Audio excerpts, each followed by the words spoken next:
रहे, तो तैयारी तो 243 सीट पर सभी पार्टी के लोग करते हैं, हमारी पार्टी भी कर रही है। अगर वैसी परिस्थिति आती है कि समय से पहले भी चुनाव हो तो पूरे तौर पे हम लोग तैयार। राष्ट्रीय लोक मोर्चा के राष्ट्रीय अध्यक्ष उपेंद्र कुशवाहा का बिहार विधानसभा चुनाव समय से पहले होने का बड़ा बयान आया है। जी हां, उन्होंने कहा कि हमारी पार्टी 243 सीटों पर चुनाव की तैयारी कर रही है, लेकिन इसका मतलब यह नहीं है कि हम 243 सीटों का चुनाव लड़ेंगे। विधानसभा चुनाव पहले होने पर उन्होंने कहा कि मुझे ऐसा नहीं लगता कि विधानसभा के चुनाव पहले होगा। अगर विधानसभा चुनाव पहले से समय से होगा तो मैं बिल्कुल भी तैयार हूं। विपक्ष के लोगों को घबराना नहीं चाहिए। कल भी चुनाव होगा तो हम लोग बिल्कुल तैयार हैं। आप भी देखिए इस पूरी वीडियो में उपेंद्र कुशवाहा क्या कुछ कह रहे हैं। आप सब लोग देख ही रहे हैं कि धीरे धीरे विधानसभा चुनाव नजदीक आते जा रहा है और उस चुनाव की तैयारी की दृष्टि से और लोगों की तरह मेरी पार्टी भी लगी हुई है। पहले से सदस्यता अभियान भी चल रहा है, क्योंकि पार्टी के गठन के बाद लोकसभा का चुनाव आ गया था तो विधिवत सदस्यता अभियान नहीं चला था। सदस्यता अभियान अभी चल रहा है। कोशिश है इस सदस्यता अभियान के माध्यम से हर मतदान केंद्र तक पार्टी को पहुंचाने की। तो अभी पार्टी के सामने सबसे बड़ा दायित्व है, जहां अपने संगठन का विस्तार, वहीं अगले विधानसभा के चुनाव में एनडीए कैसे जीते और जीत करके फिर से बिहार में एनडीए की सरकार बने।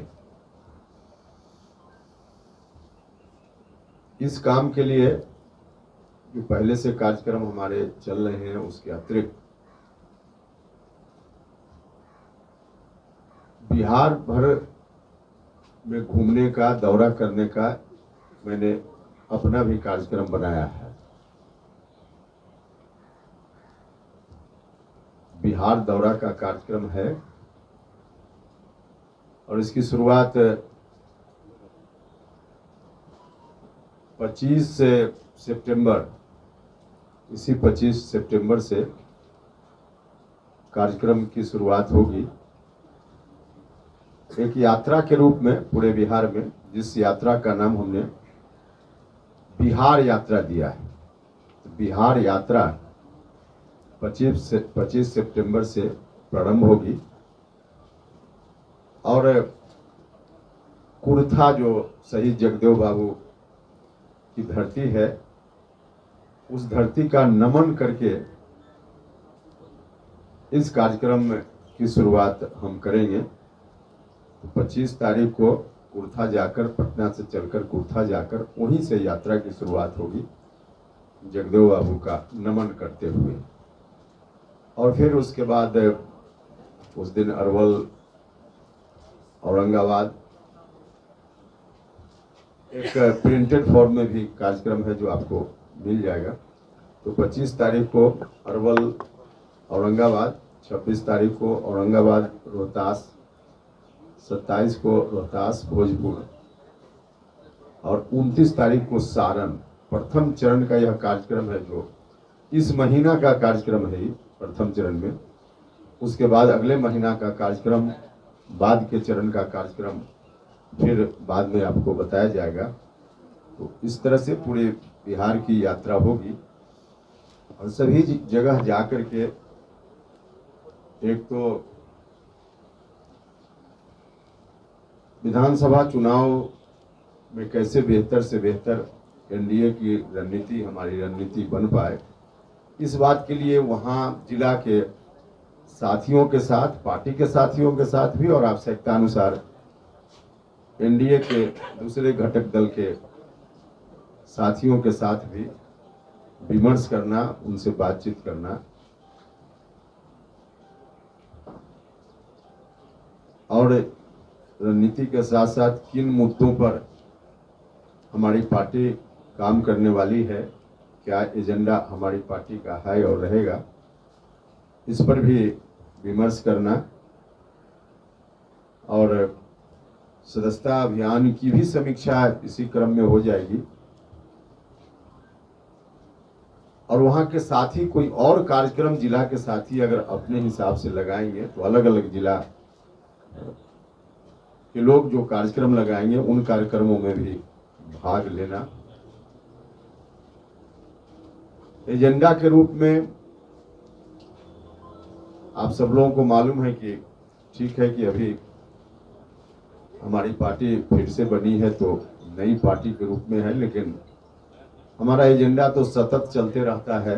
हम चाहे जिस रूप में राजनीति में रहें, कभी सदन में रहें, सदन से बाहर रहें, लेकिन एजेंडा में कभी परिवर्तन हमने नहीं किया है।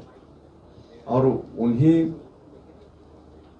मुद्दों को लेकर पार्टी फिर लोगों के बीच जा रही है, जाएगी। मुख्य रूप से शिक्षा का सवाल है, स्वास्थ्य का सवाल है, नौजवानों के रोजगार का सवाल है, किसानों को उनकी फसलों का लाभकारी मूल्य मिले, तो किसानों की जो समस्याएं हैं उन समस्याओं को मुद्दा के रूप में, और सोशल जस्टिस के इशू को हमारी पार्टी प्रमुखता से हमेशा रखते रही है। सब लोगों को न्याय मिले, न्याय से वंचित लोग जो भी हैं उनको न्याय मिले, और उनको न्याय मिले इस दिशा में तो बहुत सारे कार्यक्रम भारत की सरकार भी चला रही है, राज्य की सरकार भी चला रही है। लेकिन इससे अतिरिक्त जो एक मुद्दा, ऐसा मुद्दा है सोशल जस्टिस का, जो सिर्फ सरकार के चाहने से उसका निदान नहीं होने वाला है, और वह है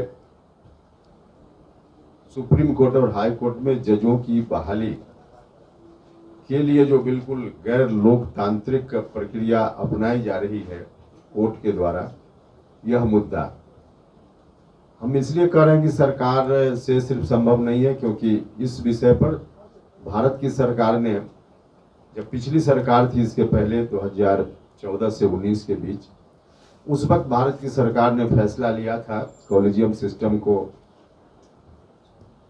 रिप्लेस करके कोई दूसरी व्यवस्था, फैसला भी हुआ सरकार का, पार्लियामेंट से बिल भी पारित हुआ, लेकिन बाद में सुप्रीम कोर्ट ने कहा कि इसको हम नहीं मानेंगे। तो यह विषय सीधे कोर्ट से संबंधित है। सरकार के निर्णय को भी जब कोर्ट इस विषय में नहीं मान रहा है, तो हमारी कोशिश है कि अब जनता की ओर से दबाव बने, जनता का मुद्दा यह बने। जनता की ओर से जब दबाव बनेगा देर सवेर, तब जाकर कोर्ट के लोगों का ध्यान आ पाएगा और वहाँ व्यवस्था ठीक ठाक हो पाएगी। तो इस दृष्टि से यह भी एक बड़ा मुद्दा है। इस मुद्दा को भी हमने हमेशा पार्टी की ओर से आगे बढ़ाया है, और इस बार फिर से सदन में एक बार अवसर मिला है राज्यसभा में जाते हुए।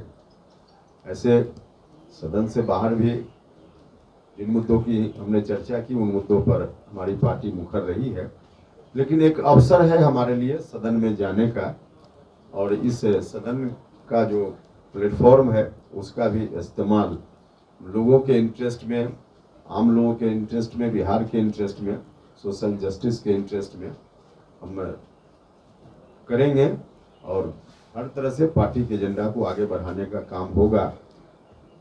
और अब जो देख रहे हैं हम लोग सिचुएशन, उसके हिसाब से एनडीए की सरकार अभी चल रही है बिहार में और देश में भी। बिहार में फिर से एनडीए की सरकार बने, इस बात के लिए हम सब लोग दिन रात लगे हुए हैं, और हमारा विश्वास है लोगों का रुझान देखते हुए कि एनडीए पूरी एकजुटता के साथ चुनाव लड़ेगा। कई लोग